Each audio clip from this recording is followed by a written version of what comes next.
Hey, welcome to the Church Digital Podcast. My name is Jeff, and we've got a great episode coming up. Well, actually, truthfully, we're going to have a great series of episodes coming up because we're going to spend 3 weeks in a row doing a deep dive into First Capital Christian Church of Corydon, Indiana. Chances are you probably never heard of Corydon, Indiana, maybe First Capital Christian Church. If you remember, we talked with Tyler Sampson back in episode 4 of the Church Digital Podcast. It's actually one of the first episodes that we launched with, and he's a church that he's doing, a small church, but he's doing this great ministry of doing church online discipleship, but utilizing the online services to birth physical locations. And so what I wanted to do here with this, and what we got with the last episode is, hey, we learned about how Church Anywhere works and what it's like to birth these locations, but I want to hear the stories. I want to actually talk to the people who are at these micro locations who's doing this ministry. And so we've got Brad Reed coming on the podcast, who's no relation, although it's a great last name. His dad's actually Jeff Reed, and so there's some off-air jokes like I'm your daddy, but we just cut that out of the broadcast. So we got Brad Reed and we got Cindy Timmons, who are both volunteers who coordinate the ministry at these micro locations. They're essentially campus pastors at these respective micro locations, and they are going to tell some phenomenal stories about how God is moving in the small, how God is doing some awesome things through a small church, creating small locations. And it's funny, there's these really powerful moments, especially at the end, where well, you know what? I don't want to get there. I'm going to let them get there. So here you go. Here are some phenomenal stories from Church Anywhere. All right. Hey, so we're at the Church Digital Podcast, and I'm excited about this interview because I've got real live people that are doing ministry through church online here. And we're going to tell some stories, which by far is the favorite thing that I get to do here at the podcast. And so I've got Cindy Timmons, Tyler Sampson, and Brad Reed, all from First Capital Christian Church in Indiana. Church Anywhere, we've talked about them before. Tyler, by the way, has been on the podcast before. It was one of the first podcasts we've had. By the way, Tyler, you don't know this, but you are the most, at the time of this recording, you are the most listened podcast through the Church Digital Podcast. I think it so was congratulations. All my wife. She's done it like a half times, so. Just basically reload. Every device you have has listened to this podcast at one time or another. Yep. That's awesome. Hey, so before we get into the others, Tyler, man, just take a moment. Tell me a little bit about, let's say somebody hasn't listened to episode 4 where they talked all about First Capital Christian. 30 seconds, man. Tell me the story of the church. Yeah, so the church is about 800 people in a town of roughly 3,000 or so.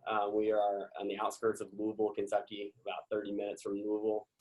Real small town, and so that's a unique situation in itself.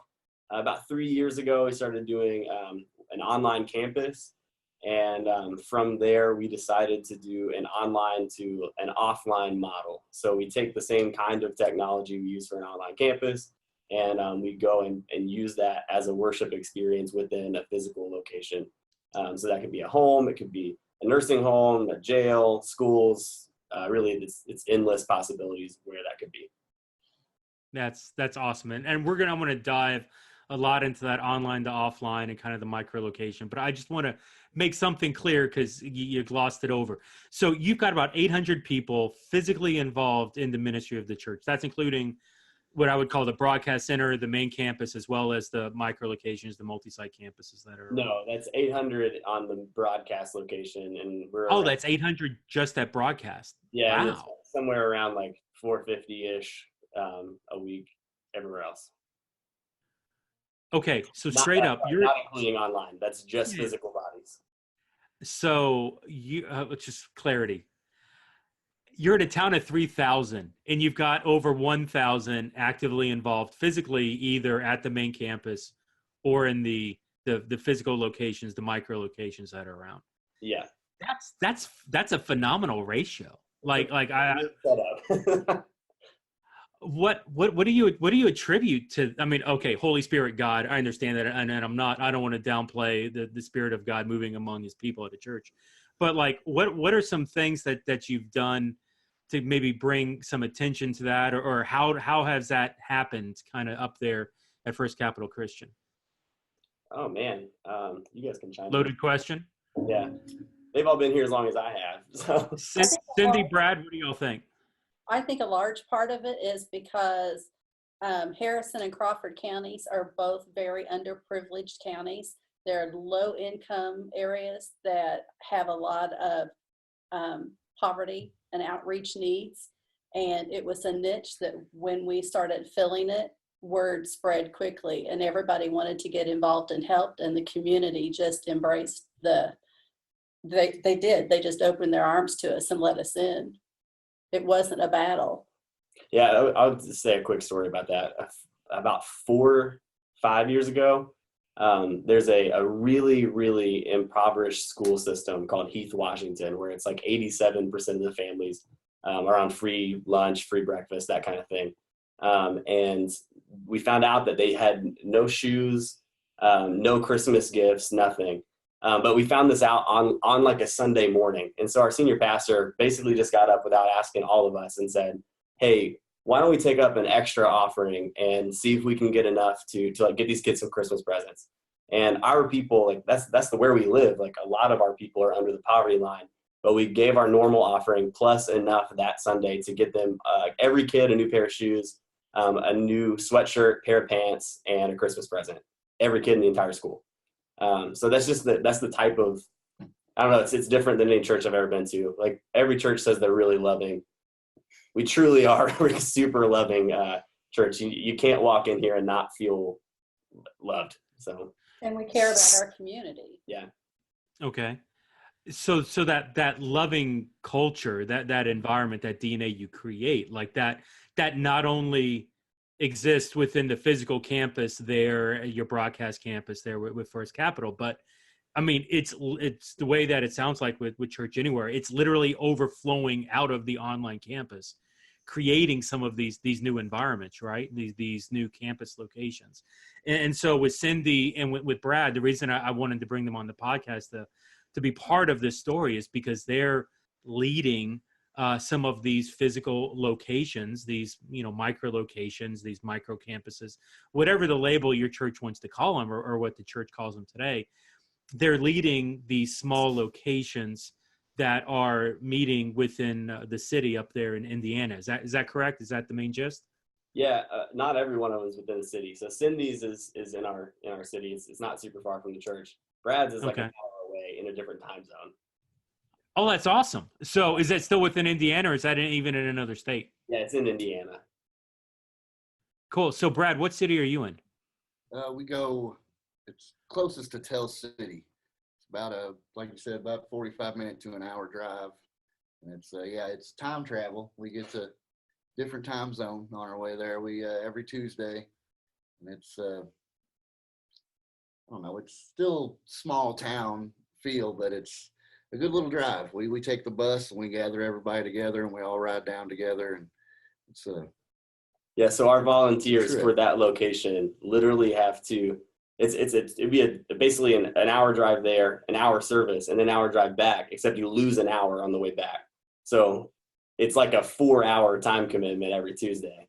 Wow. That they're willing to do that. They're busing back and forth every Tuesday to lead a service down. That's great. Now, tell me about the service. Tell me about the people you're ministering to. What does that look like there in Tale City? Well, it's the Branchville Correctional Facility. It's a prison, a level 2. They, it's hard to get in the door. We have to take our shoes, our belt off. It's like going to the airport, and every time we go in and out, and it's a guard has to let us in. There's a chapel on campus, a small building where we get to go have worship service. And a big projector screen comes out of the ceiling, and we show our service on the projector. And on an average, we might get 25 inmates on a regular Tuesday, but we once a month we open it up to the whole campus, and sometimes we can get the 250 to 300 number show up for that particular service. So we do get to do 2 different kind of things there. Okay. So why is it once a month it's opened up to everybody? Like what's the difference there just operationally? When it first started, we because at Branchville they have 6 different dorms, and each Okay. dorm is kind of catered to a different type of guy. You know, like, you got your real rowdy criminals, and then you got your good behavior guys, and then you got different working different programs and educational type things. So when we first started going, we just got the one dorm, one small good behavior dorm. And when the guys get out of that dorm and move to different dorms, they were complaining and telling, the chapel at the facility that they really missed the Church Anywhere service, that when they got moved out, they were upset that they couldn't keep coming. So they opened it up once a month it's available to everybody. And they have to sign up for it, and they have to get okayed. Like, they're not just going to let any guy come. They sign up for a reason, and they check the list to make sure we're not going to have a problem or anything. So, but yeah, the once a month service can get pretty big. It's we get the gymnasium, and it's a loud, rowdy group. I mean, it's a big group of guys. Yeah, with that, it would be nearly impossible with the current staffing at the prison to do that every week. Like, there's been multiple times where we've had to kick out like 30 plus gang members that are trying to have a gang meeting during church or something like that. So anytime you open up an entire prison to come into one area, people will take advantage of it to use it for their own agenda. But a vast majority of those services have gone exceptionally smooth. And if there's 300 guys there, 250 of them are there for the reason that you want them to be there for. That's awesome. So now, Cindy, you lead one as well, and you lead it there in Conroy, in the main city. Corden. I'm sorry, Corden. Apologies. So Brad's different town doing prison ministry. Tell me a little bit about what your Church Anywhere looks like. We are at a local nursing home. I think we have 3 or 4 nursing homes that we do Church Anywhere. Three. This one's unique though. But I am at one that is a Huntington's disease unit. So there are a lot of different challenges there, because Huntington's is something in this country that there are very few nursing homes that can have those individuals as residents. And they have different disabilities, as far as some can't speak, some are bedbound, some are wheelchair bound, some walk. Each person is a different individual that you have to learn how to communicate and work with while you're there. Wow. So Tyler, we talked about this in the last when you were on episode 4, and just my heart went out even at this idea of, so you're doing a church service in a Huntington's a rehab center, right? Like, this is where they're recovering for it. So I know about this much of Huntington's. What's the prognosis for somebody like this? It is a terminal illness that at some point will take their life. We have actually had 2 residents that we led to Christ that passed away shortly thereafter. And it was amazing getting to know the families along that process, because they then became involved with us and got to know us. One of our individuals actually helped at the funeral, which led our pastor to leading that service, and just bonding with the families involved when that happens. So get this, one of those people that were led to Christ, the guy that led him to Christ, had never made that decision himself. So he loved the idea of going out and helping people and going out beyond the church walls. He'd been to church for a while. He'd never made that decision for himself, but he was able to lead. He led this guy at a Church Anywhere location to Christ. And then through that, after the guy passed away, one of our pastors ended up doing the service, and the person's family was like, "Hey, have you ever heard about this thing called Church Anywhere? That's how the guy got led to Christ." And Donnie's like, "Yeah, that's where I work." And so yeah, it's bizarre. Pretty amazing. Really weird. But it's what I love about both y'all's stories is you've got, Brad, Brad reaching into a prison system. You've got Cindy reaching into Huntington's, rehab, whatever that is, where people are looking at, this is the downside of society. They're struggling with a fatal disease. They're locked up, and they're separated from, and there's a lot of darkness and bleakness in there.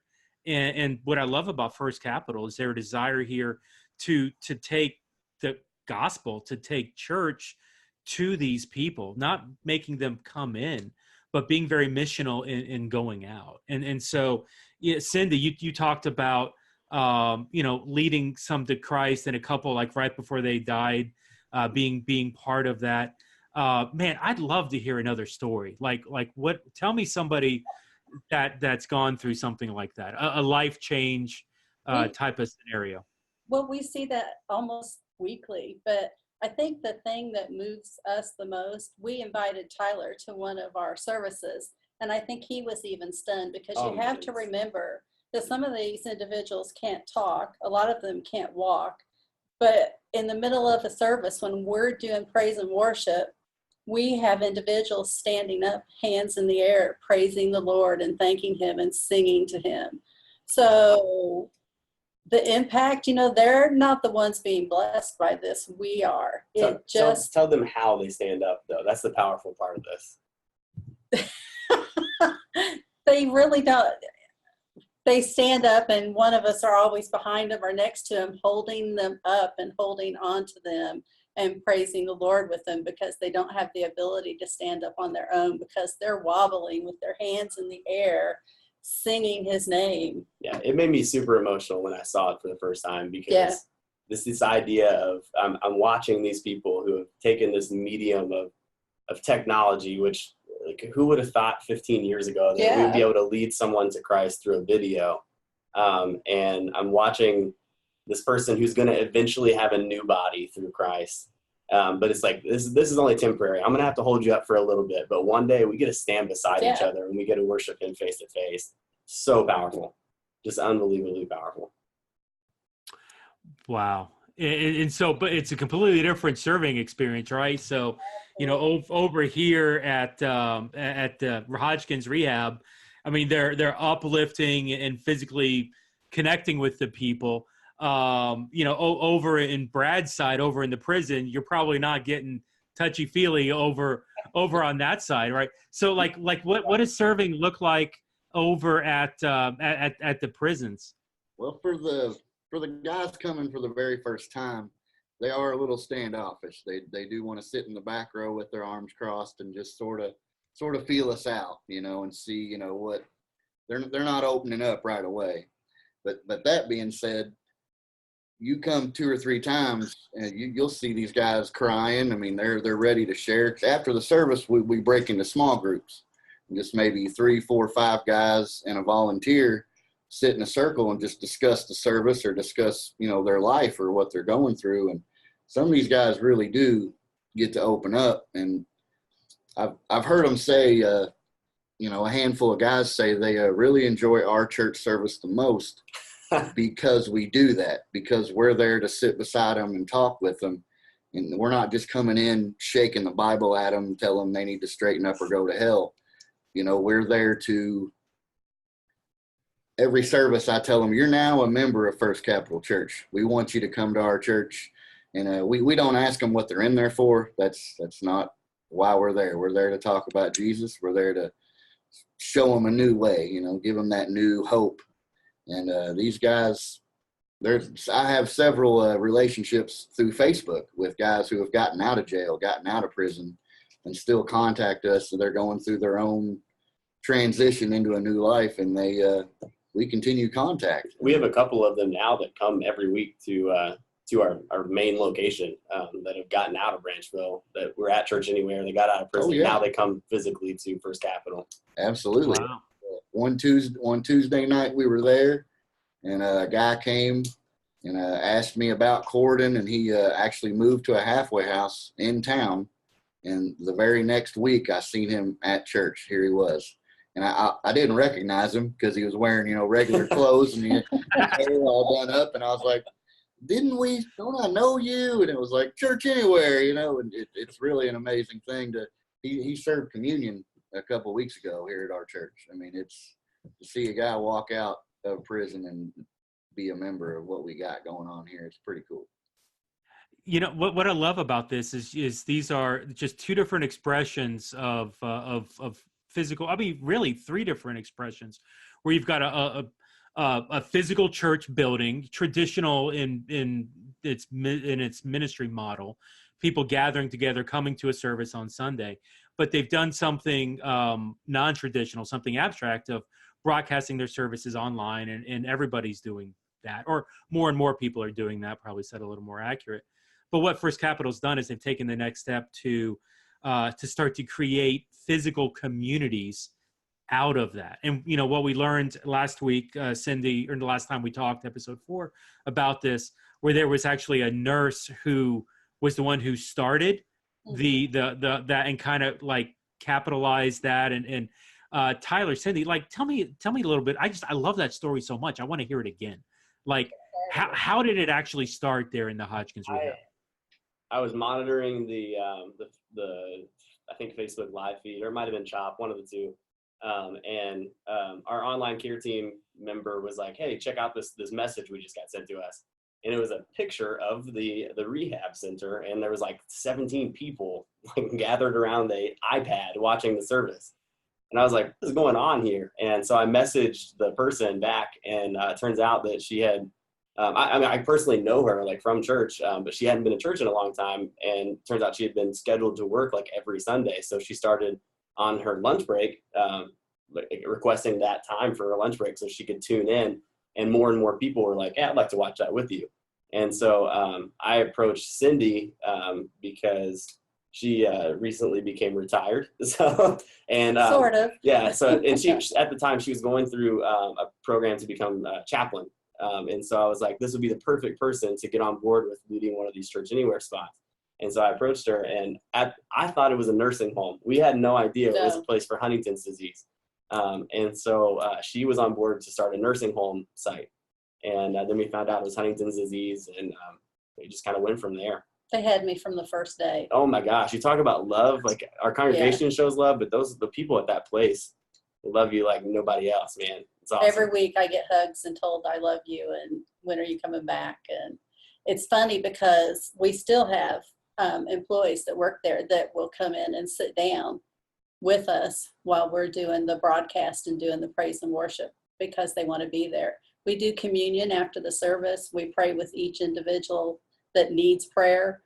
We've prayed with the nurses over there. Anyone that wants to be a part of it. We've had a couple of them have family members there that joined in when they came in just because they could see the Lord in the room. So they wanted to be a part of it. Cindy and her husband, Mike, have gone like way over the top awesome with this. So at Christmas last year, they did the normal service. And then they had one of the people on our creative arts team that's an actor. He's super, super talented actor. Come in and be Santa Claus and got every single person at the place awesome. A Christmas gift. It was. And it was like the best Christmas ever. It was amazing. It's like, if you can imagine, you know, Huntington's patients, most of them are still pretty sharp. They understand what's going on and they communicate to the best of their ability. But when Santa walked in that room, it was like they were 5-year-old kids. They were just thrilled, hugging on him, loving on him, excited. It made their day. They absolutely loved it. We heard about it every week for weeks. I guess what I would say with that is, and Brad, you can absolutely attest to this, that like the platform we are using is this online model. The Church Anywhere sprouted from online services. We're using technology, but it's not about technology. Like it's about relationships, 100%. Absolutely. Even online, I can give an example of a guy named Simon. From the UK, who lives in a town that just doesn't have a modern style of worship anywhere in his town. It's very liturgical, lots of Catholic churches. And so each week we meet on a Zoom call, much like this, just to hang out and talk about Jesus because he watches us online each week. So like for me, the relationship side of that, even with an online person, is so much more powerful than the technology piece. And I say Brad because you get like a million stories of the relationship part of it. That's what ours is. Like I said, the first time we go, they're very standoffish. But the very next Tuesday we come in and they're hugging us. They're so happy to see us again. And they can't wait to see what we're going to do next. And I have to, before I forget, Cindy was talking about Christmas. And bringing Santa and bringing things into a prison on Christmas is a little more difficult. But we were able to bring cookies and milk, and that's the only time we've got to do communion in the prison, to bring, because we can't very well bring food Right. and drink in there very easily. And that service, like you said, weeks and weeks and weeks later, I still overhear guys talking to the guys saying, "Yeah, man, one time they brought in milk." and in prison, you get powdered milk. So we brought in like a cold gallon of milk, and those guys were just, weeping over milk. And that's not an exaggeration. And talking about the relationships, the guy I speak to on Facebook very often, I can't mention church anywhere without him. Love you guys, can't wait to see you guys. I mean, he's, obviously when you get out of prison, you got a little bit of obligation and stuff, parole to take care of. So he can't very well just hop in his car and come down. I think he's over an hour away. He can't just come see us anytime he wants, but he's like counting the days to when he can come to Corden to be a part of an actual First Capital service. They see it on the screen. They can't wait to come see what it looks like in real life. And that's, I can't wait to watch him walk through the door one time. I love that thought. It just gets me. Talk to me about how you get the volunteers, like pitching, casting vision to the volunteers, what your volunteers look like in a given week as you're reproducing these church services and doing ministry. Like, what's that process? Typically by force. This is actually why I work out. I intimidate them, and then they just volunteer. So We have Well sign done. He has sign-up sheets, but some of the positions are harder than others. Yeah. It's something we ran into over here because with them having the disease, people are scared. That's a huge leap to walk in there and try and communicate and take care of someone that has a disease that you know nothing about. But you still find there are people that know, they know that nudge. They feel it in their hearts. They know they have no choice. And we feel fortunate that we had a team of 5 people that would regularly come over there and assist us with that, because it takes that many when you've got individuals that need help. I think our volunteers are scared for another reason. Yeah. And it's Probably. to hear you're going to walk into a prison and spend an hour or so with these guys, because we're in the chapel with no guard. I mean, the guard lets us in the door and he leaves. And we're in there with these 20, 25 guys. We're feeling that way at Floyd. Thank God for the Holy Spirit, that he calms them down and shows them some love, because, you never know. I mean, we've never had an incident, but it's kind of an unpredictable situation. But and a lot of, to get in the prison, you have to go through a class. We have to meet, and the lady from the prison comes and walks you through. I think it's like a 2-hour thing of all these different rules and, what you're not to do and what you have to do and all these different things. And I think some people are put off by that, and not to mention the travel. I mean, getting a volunteer at the prison is a little more difficult than somebody who's going 20 minutes down the road from the church. Yeah. It's our volunteers are, I'm a young guy, so I can say a little older. And these fellas, who don't have to get up at 5 a.m. in the morning anymore, and they can do the late night on a Tuesday. And we've had some guys fall off because of health issues. They can't make the long trip anymore, or they just aren't feeling up to it. But I have a pretty roughly 10 guys that are very loyal, and pretty much every week they're right there on top of it. And, it's funny. It started out with, we wanted it to be on a rotation, and it's like we hurt their feelings when we tell them they can't come a week. Yeah. So they're like, "No, I'm not doing a rotation. I'm coming every time." Are you kidding me? That's exactly how we felt. We were there every week. What do you mean? We're not going to rotate. You want to be there. Now, last we talked, Tyler, you had like 14 of these locations kind of scattered around. Is that correct? What am I remembering? We have 16 now, and that's because that week was the week we were getting ready to launch 2 other jail sites. So those are the most recent are 2 jail sites. So your church of small 800 person physical location in Corden, Indiana, has 3 prison ministries that it's running. utilizing, I'm sorry, 4. So this one, the 2 new ones, and then there's a 4th one. So No, you're running 4 prisons. So we have a separate female and male one at one. Gotcha. A female only at another, a male only, and then another female only. So 5 total sites, but that's within 4 prisons. That was some screwy math, but I'm going to say you're doing 5 prison ministries by utilizing your online broadcast to push an online to offline model of creating biblical community at physical locations utilizing church online. Yeah. I love you. Like that's freaking phenomenal. I did just say I love you on the podcast. You cut me off. Enjoy that. Like that's freaking awesome.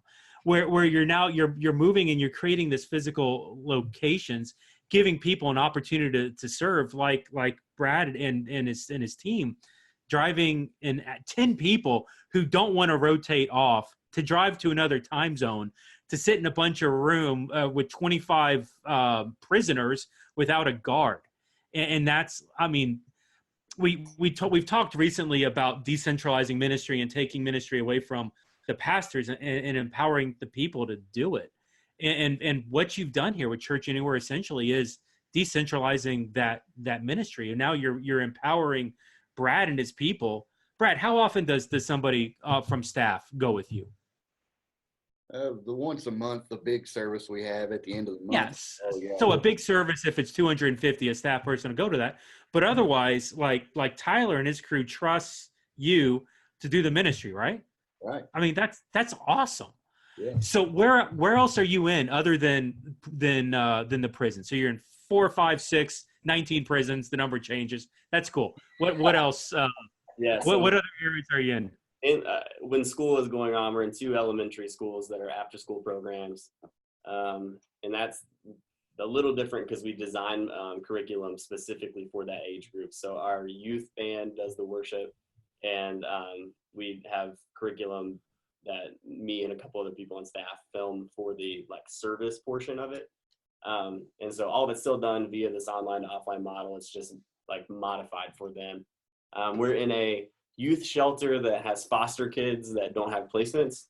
We're in a homeless camp. We're in 1 home, like an actual neighborhood, 3 nursing homes. Am I missing anything, guys? A lot of institutions there. I think that's it. Those ones I know. Homeless, nursing home, after school for kids. I've never in my life have I thought, hey, let's create an after school program for kids and involve this. I know that's not been on my radar. And you've done that compared to the you've done that twice. And the youth shelter one is awesome. Well, put it this way, my wife and I are in the process of adopting a 17-year-old because we get sucked into this Church Anywhere location on Wednesday nights, which is awesome. Praise God. Fell in love. Yeah, but it's been incredible to see.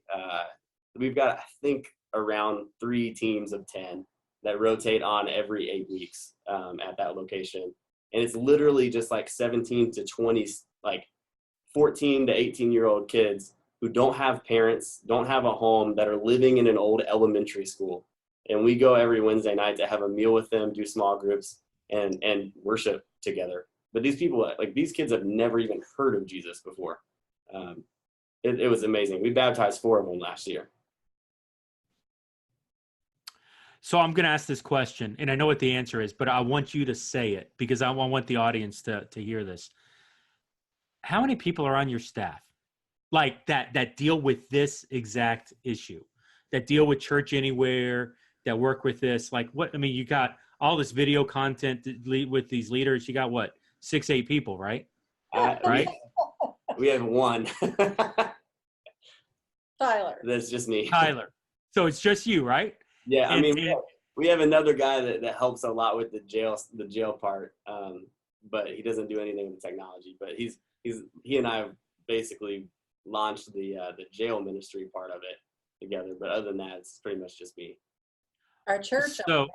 Yeah, we only have 10 staff total, including part-time people. So, all right, let's unpack this because that's here's where it's at. I had this conversation with probably a 10,000 member church, and Church Anywhere is Jeff, we really want to do it, but we want to get our our content better first. And I'm like, you've got like 12 people on staff. And literally I'm like, don't use that as an excuse. Go. But so to your point, you got 10 people in the entire church. Church is roughly, what'd you say, it was around 800, or was that in my head for the broadcast? 450 around somewhere else. Like, what's your secret? Because most people are going to freak out and their heads are going to explode. Managing all this, you're not. So what are they missing? I don't think it's a secret. I think that everyone has access to the same thing that we do. I mean, to say that God couldn't start something like this somewhere else is to put God in a box. And so I think that you asked at the beginning what First Capital has done to grow and to the size that we are and as small of a town that we are. And I think our lead pastor has done a really good job for 15 years of not putting God in a box. There's basically nothing that we can dream that we don't think God can do.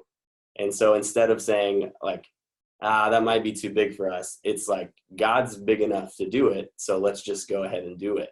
We put our work into it and we plan and we're very, very intentional about things. But I've never been to a place where we don't limit God at all. Like, there's no dream bigger than what God can make happen. And you can see it with what's happening with Church Anywhere. Like most churches our size would kill to have 39 first-time decisions for Christ by June of a year. So like in the last 6 months. That's what we have just through Church Anywhere right now. And it's not a competition, but like, praise God for that. That's a huge thing. Does the average person at your church that attends the Corden campus, the main broadcast center, like is Church Anywhere so much in the DNA and the vernacular that they understand, that they know about all these stories, the ministry, the mission opportunities? You know, so often when you talk with church online these days, it's like, yeah, the physical church has no idea. What is that relationship between Church Anywhere and First Capital? I think so. Everybody knows. Everybody. Randy will get up there and tell us to turn on our phones and say hello or do whatever so that they know we're online. They count it down and we go live and everybody's there with their phones saying hello. I think we talked on this on the last one, but there's 4 touch points every service that we mentioned: Church Anywhere, Church Online, within the service. So either you were asleep and missed it, or you know about it when you're here. It's pretty obvious. Plus, in a room that only seats 500 people, to have like 4 or 5 cameramen running around, it's pretty obvious that there's something going on. So, very cool. Well, I'm excited. In the next episode, we're going to have Randy on, because lead pastors that have the vision and the understanding, even to go, okay, the best spot for you. I had this conversation with the pastor once, and the conversation didn't go well. But it was something like this. It was like, Pastor, you got to realize there's somebody in your audience where the best spot for them to be on a Sunday morning might not be in a pew watching you speak live. It might be outside of the building leading a church service like this, or maybe inviting 10, 15 people into their own home and doing church there. And that rattles some cages. I'm just honest. It's still in that culture of you have to have people there in the physical building or at the multi-site campus, but this idea of church online and getting it outside of the church building and into the community. How you guys have created this online to offline, or have utilized the online to offline model is phenomenal. And I can't wait, because my opening question for Randy is like, okay, when Tyler casted this vision to you, what was your first thought? Because like pastors often get stuck on the first thought and they can't evolve through it. And like, I want to know, did he think you were crazy, or did he buy into it? And I want to hear from him. Don't answer that question. But it's so exciting for me to be able to look and to see these stories like this, and how God's utilizing church online, how First Capital is utilizing this distribution network to empower 4, 5, 6 prison ministries, to empower a Hodgkin's rehab, to empower 16 different locations around the multiple cities and areas around there. So where you're getting 1,250, I'm doing bad math, but 1,300 people attending. Not that it's about the numbers, but you've got engagement out of a small church, relatively speaking, that shouldn't be doing this, but you guys don't realize you shouldn't be doing this, and God's blessing your ministry. Like I love what you're saying about Randy's. Like, God's bigger than this. Let's just go, and God will take care of it. Like, you don't ask questions. You don't doubt. It's, let's birth communities. Let's go. Where else can we go? Like, next time we talk, Tyler, I want to know where your next 2 locations are. Like, come on, man. What are you waiting for? And this very first started when Tyler got the idea, when it all come together, and they sat down and started having a conversation. It wasn't even called Church Anywhere yet. It's like, we're going to take our online service and start spreading it out somewhere. That day, we got an email from a jail. Would y'all be able to bring a church service into our jail? And that's God making these things happen. I totally forgot about that. That's where it very first started. A little county jail about a half an hour away, and gotta give some praise. My wife runs that. That's the very first one that ever started. You want to talk about relationships? She is building relationships in that place. She is. But that's how it all began. Was an email from a jail, because we were like, where are we going to do this? We got to come up with somewhere to take Church Anywhere. If we're gonna make this thing happen, let's hope God's gonna show us what to do. And it was 9 a.m. when we finally got the okay to pretty much try Church Anywhere. And I was in the office with Donnie, our care pastor, and he gets an email from a chaplain at a local jail that says, we need some churches to come in and put on church for our women. And I was like, well, that's not a sign. I don't know what is. I think the thing that keeps this growing, because we hear it all the time, I'm sure we have, a lot of churches show up and make promises and they never see them again. Every time we walk in that door, someone comes and tells us how grateful they are that we are there every week as promised. Yeah. We wouldn't make that promise if it wasn't important, and we're there, not just on our Sundays or the days that we are doing our Church Anywhere. We're in their lives during the week, making contact one-on-one and making sure they're taken care of, because we know that's what we're supposed to do. And I hope I'm not taking you way far over, Jeff, but it's not easy. I mean, like, we all get super exhausted. It's a marathon, and you push every single week to do it, especially with the church our size. I mean, you hit on it before. We don't have like 10 staff members that are like doing all this. It's me and a bunch of volunteers who are killing it. But it's also very tiring, but it's so worth it on the other end of that. It's very rewarding. But if we could cast this vision to other churches that, like, hey, what if we did empower people to go out and persevere for the gospel like we're told to do? Because we make it so easy, so much to serve. We have so many opportunities to serve that are like once every 6 weeks, once every 8 weeks, and that's great. But like, what if we did teach our people to persevere through things? Like, imagine the life change that would happen, not just within like local bodies, but entire communities. I think that we could really make a big change for the kingdom with that same perseverance mindset that Church Anywhere has forced us to have here. How far is our outreach? The furthest one is 2 hours away, and that's physical bodies. But the And furthest what about person, our broadcast? furthest person I know of that watches us every week is from London. Wow. So your physical location is about 2 hours away. And that's down in Kentucky, as I recall, right? Do you have some, or are they? Madison prison is the furthest one away. Madison, okay. So here's what I want to know. We'll land the plane. By the way, thank you. This has been phenomenal, awesome. Couple questions to wrap up. Let's just build a model here. 1,000, 1,500 person church, kind of similar in context to you.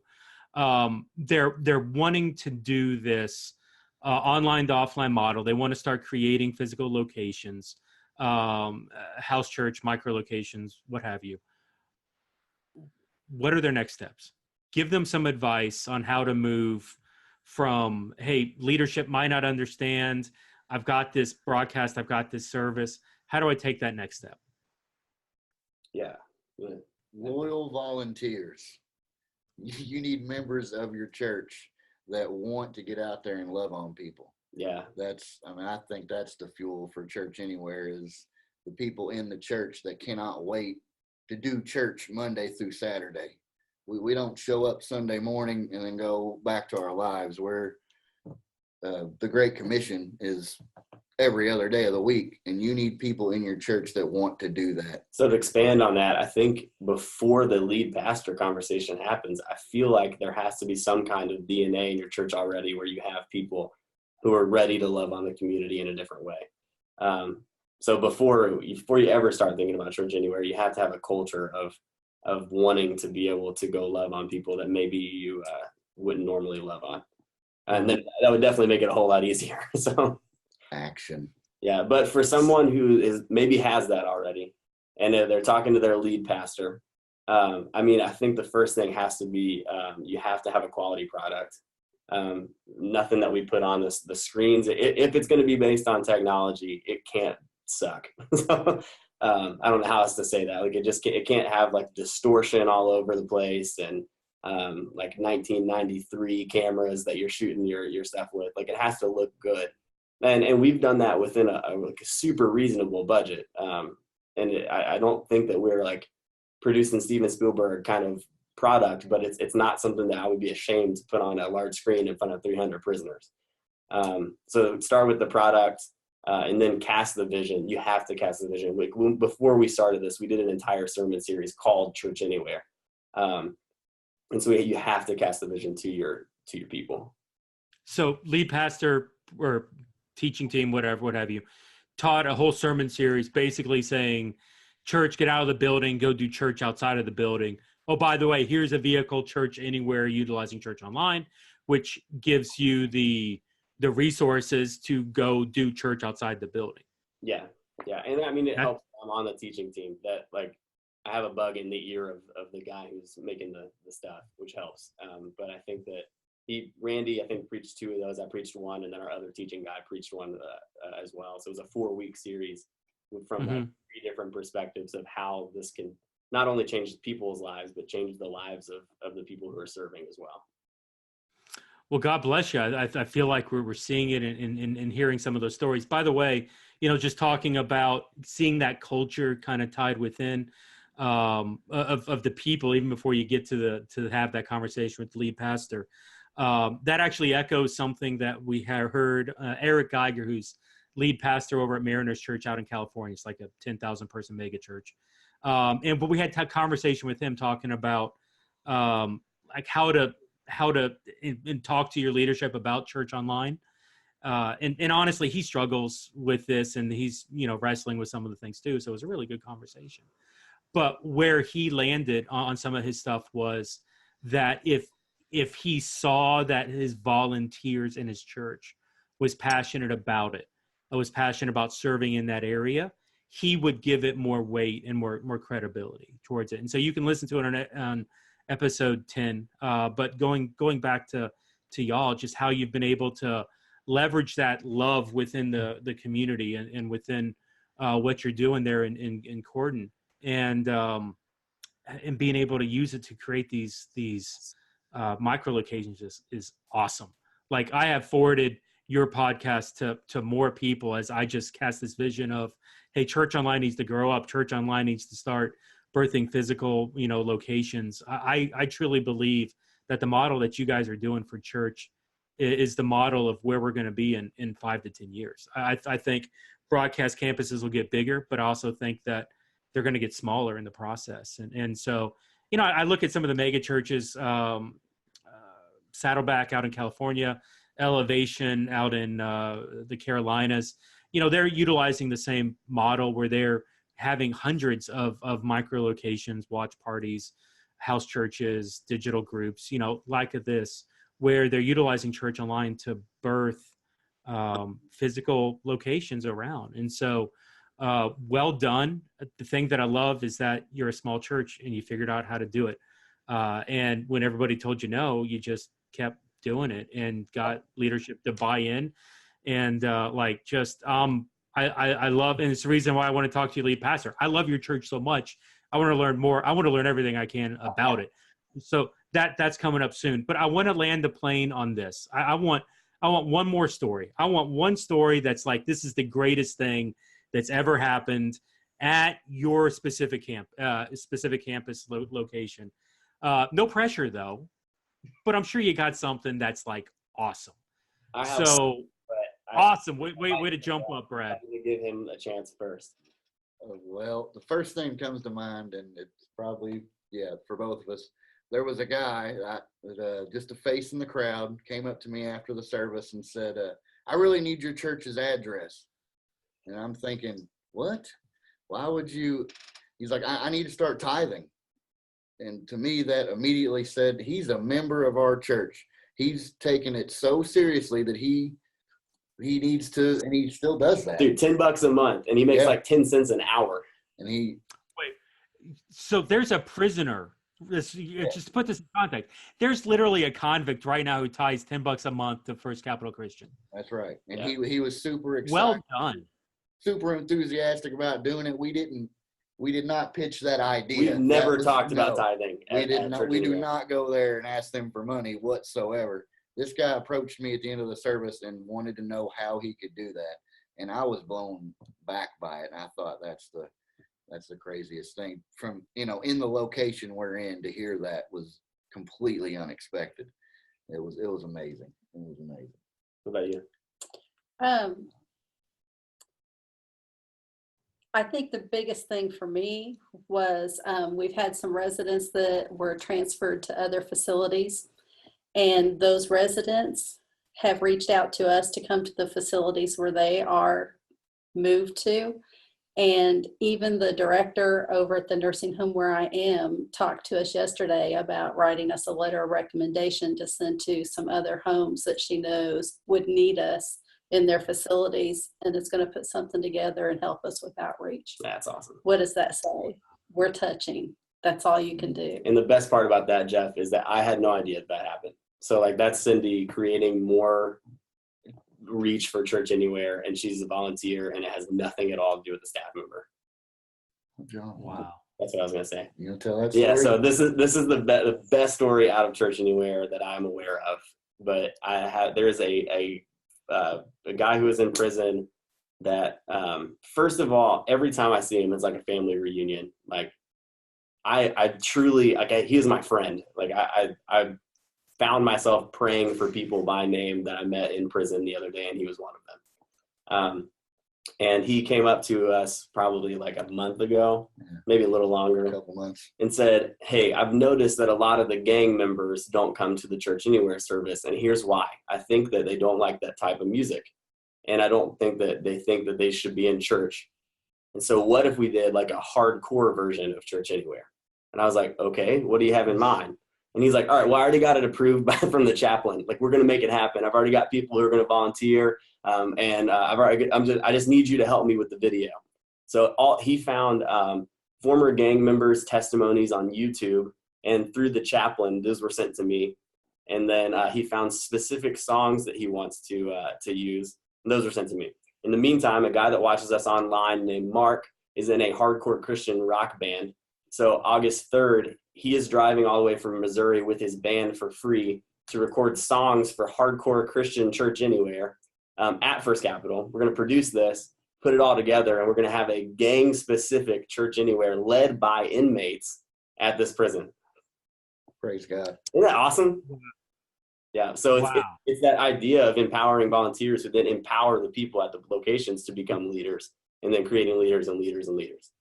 Well, that's what happens. Like when it's funny. Like there are churches that I've talked with that'll be like, "Whoa, like, can you do that? Like, we need to worry about quality control. You need to like maybe we don't want the hardcore, but instead, what you've done is get out of the way. Hey, let the people own this. Let the people own the ministry of this, and see what happens. And all of a sudden, you're starting to get these pieces together. Like. And we didn't really touch on this in the broadcast, but to do Church Anywhere well, like it's a collaboration, right? You can't be at the broadcast, Tyler, you can't be at the broadcast campus as well as 16 other micro locations. You've got to trust and empower the Brads and the Cindys to get out there and to do this. And Brad and Cindy, you've got to empower your other volunteers and listen to the people that are there. And all of a sudden you run into a great story like that, where some guy's taken upon his own heart for, hey, like the people that need Jesus aren't here. And the thing that's holding them back is the music that's coming out of the broadcast campus. No offense, but it just isn't working. And okay, no offense, because at the end, it's not brand, it's gospel. It's what do we need to do to get them the gospel? Anything short of sin, quote Life Church. Why am I blanking on Life Church's lead pastor's name? That's embarrassing. Thank you. Quote and Crochelle. Anything short of sin, like let's do it. That's awesome. What are the chances that a guy that watches us each week online, though, is a part of the like good Christian hard rock band that he's like, man, I would love to help with that. So like we've already set a date. They're going to come in and record 10 songs that we're going to be able to use throughout all of next year for Hardcore Church. That's just so awesome. And then, well, who knows what God's going to do with that, because it's amazing when you get the one resource and when you step back and allow God to move instead of you moving God. All of a sudden you see things moving a lot quicker and in a lot of ways that you never anticipated. Tyler, last question. How long have you been doing Church Anywhere? Like physical locations? When did the first one get started? 2 years? March last year. Oh, yeah, just a little over a year. 15. Okay. So in 15 months, 16 months from recording, this is June. So 16, 17 months, you've got 16 locations. You've literally launched one location per month. Yeah, I mean, a lot of them happen quicker on average. Yeah, on average, it'd be one a month. And our goal is 20 by 20. So 20 by the end of 2020. Well done. Awesome. I love this. I just, man, I don't even know what to say. This has been a great interview. By the way, seriously, if you have questions on First Capital and like their model and how it works, just knowing Tyler, I'm sure he'd be more than happy to have some of those conversations online, so you can hit him up. Tyler, what's your Facebook right now? Just I think it's just Tyler Sansom. I think. Tyler saying he doesn't even know. We'll include it in the show notes. Just click there; it'll be great. You can hit me up online as well, and I'll point you his way. But this has been great. Cindy, Brad, Tyler, man, thanks for joining us. And next episode, we're gonna have Tyler back and talking with Randy Kirk, lead pastor there at First Capital. It's gonna be awesome. From Tyler and the crowd, my name is Jeff. Thank you very much for joining us today, and we'll see you next time here at the Church Digital Podcast. Y'all have a good day.